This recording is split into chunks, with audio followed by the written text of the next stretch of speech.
আমরা এখন বিশাল জঙ্গলের মধ্যে দিয়ে হাঁটছি।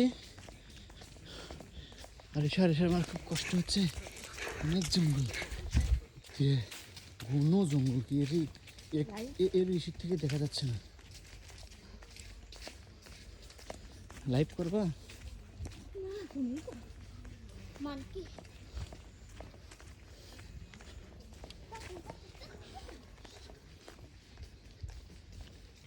ছমছমে একটা পরিবেশ, নিঝুম, শুধু হরিণের ডাক। দেখছো কি বড় বড় গাছ। এর মধ্যে থেকে ওদের সাথে থাকলে ভালো হতো, কিন্তু বাঘ যদি একটা ভিতর থেকে আসে,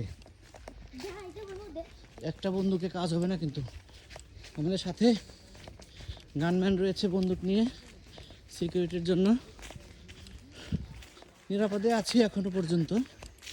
জানি না কী হবে, কি বিশাল জঙ্গল, শুধু গা ছমছমে অবস্থা।